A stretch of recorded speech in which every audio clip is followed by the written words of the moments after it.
Hello everyone, আজ আমি আবার নিয়ে চলে এসেছি একটা নতুন রেসিপি, যেটা দেখতেও যতটা সুন্দর খেতেও ততটাই সুন্দর। আমি আজকে আপনাদের পার্শে মাছের একটা রেসিপি করে দেখাবো। তার জন্য এখানে আমি 300 গ্রামের মতো পার্শে মাছ নিয়ে নিয়েছি।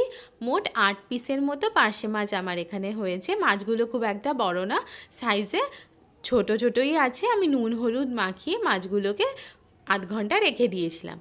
এবার কড়াইতে তেল গরম করে নিয়েছি, তার মধ্যে আমি দুভাগে এই মাছগুলোকে ভেজে রেখে দেব। প্রথমে আমি 4টে মাছ তেলের মধ্যে ছেড়ে দিচ্ছি ভাজার জন্য। আমি একসাথে পুরোটা ভাজতে পারবো না, তাহলে আমাকে অনেকটা পরিমাণে তেল দিতে হতো। তাই জন্য আমি একসাথে না ভেজে দুভাগে ভেজে নিচ্ছি।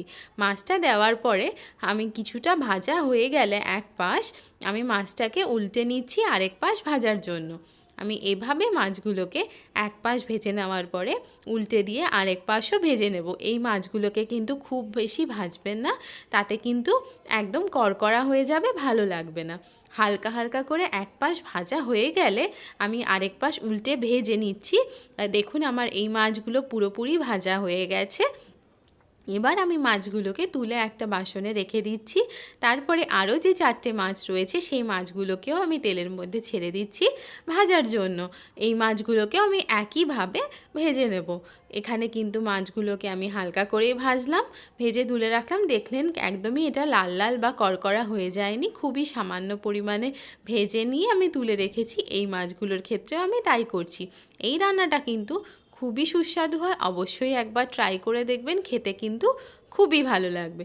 মাছগুলো ভাজতে দিয়ে আমি অন্যদিকে একটা মশলা তৈরি করে নেব। তার জন্য প্রথমে আমি দিয়ে নিচ্ছি 1 চামচের মতো সাদা সর্ষে, বা যেটাকে আমরা অনেক সময় ইয়েলো মাস্টার্ডও বলে থাকি। তারপরে 1/2 চামচ দিয়ে দিচ্ছি কালো সর্ষে, 1/2 চামচের মতো পোস্ত, তার সাথে 4টে কাঁচা লঙ্কা আর 1 চামচের মতো লবণ। এটা দিয়ে আমি জল দিয়ে এটাকে 10-15 মিনিট ভিজিয়ে রেখে দিচ্ছি, তারপরে বেটে নেব। অন্যদিকে দেখুন আমার মাছগুলো ভাজা হয়ে গেছে। মাছগুলোকে তুলে আমি রেখে দিচ্ছি। তার মধ্যে ওই যেটা আমি পেস্ট করে রেখেছিলাম সেটাও আমার হয়ে গেছে। এবার ওই তেলের মধ্যে আমি একটা কাঁচা লঙ্কা আর কালো জিরা ফোড়ন দিয়ে নিচ্ছি। দিয়ে তারপর সেটাকে নাড়াচাড়া করে যে পেস্টটা আমি রেডি করেছি সেটা আমি তেলের মধ্যে পুরোপুরি দিয়ে নিচ্ছি মশলা কষানোর জন্য। প্রথমে আমি ওটাকে দিয়ে ভালো করে তেলের মধ্যে নাড়াচাড়া করে নিচ্ছি। তারপর যে বাটির মধ্যে আমি মাছটা মেখে রেখেছিলাম সেই বাটিতে সামান্য পরিমাণে হলুদ আর নুন মাখানো এখনও ছিল, সেটাও আমি এর মধ্যে দিয়ে নিচ্ছি। কেন আমি ওটা নষ্ট করব, তাই জন্য এই কাজেই আমি ওটা ব্যবহার করে ফেলছি।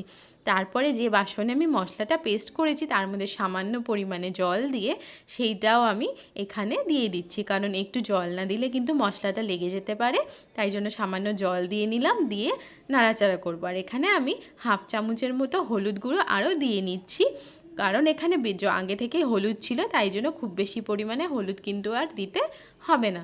এবার এটাকে নাড়াচাড়া করে 1/2 মিনিট ফুটতে দেওয়ার পরে একটা ছোট মাপের টমেটোকে কুচি করে আমি এর মধ্যে দিয়ে দিচ্ছি। এটা কিন্তু স্কিপ করবেন না, টমেটোর জন্য কিন্তু স্বাদটা খুবই ভালো হয়। তাই টমেটোটা দিয়ে আমি এটাকে খুব ভালো করে মিশিয়ে নিলাম, নিয়ে নাড়াচাড়া করে আমি এটাকে ভালো করে কষার জন্য এভাবেই রেখে দেবো।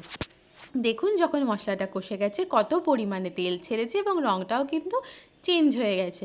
এভাবে না হওয়া অবধি আমাকে কিন্তু এই মশলাটা কষিয়ে নিতে হতো। তাই জন্য আমি খুব ভালো করে মশলাটা কষিয়ে নিয়েছি, তেল ছেড়ে দিয়েছে। এবার আমি 1/2 কাপের মতো জল এর মধ্যে দিয়ে নিচ্ছি। যেহেতু মাছের পরিমাণ খুব বেশি না, তাই আমি এখানে খুব বেশি পরিমাণ জলের ব্যবহার করছি না। যদি আপনারা ঝোলটা একটু বেশি রাখতে চান জলটা একটু বেশি ব্যবহার করতে পারেন, কিন্তু এই রান্নায় খুব বেশি ঝোল কিন্তু ভালো লাগবে না।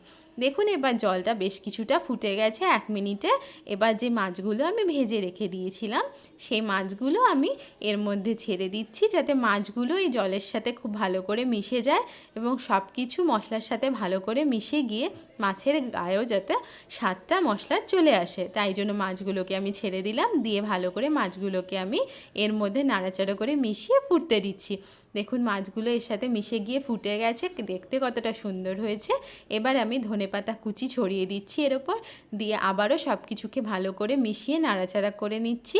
ধনেপাতার জন্য কিন্তু এর স্মেলটা খুবই ভালো আসবে, তাই ধনেপাতাটাকে মিশিয়ে আরও 1 মিনিট আমি এটাকে ফুটিয়ে নেব। দেখুন জলটা প্রায় টেনে গেছে, হালকা হালকা ঝোল এর মধ্যে রয়ে গেছে। আরও 1 মিনিট ফুটালে আরও অনেকটাই মাখা মাখা হয়ে যাবে, তারপরে আমি এটাকে নামিয়ে নেব। যদি ভালো লেগে থাকে অবশ্যই লাইক করবেন, আমার চ্যানেলটিকে সাবস্ক্রাইব করবেন।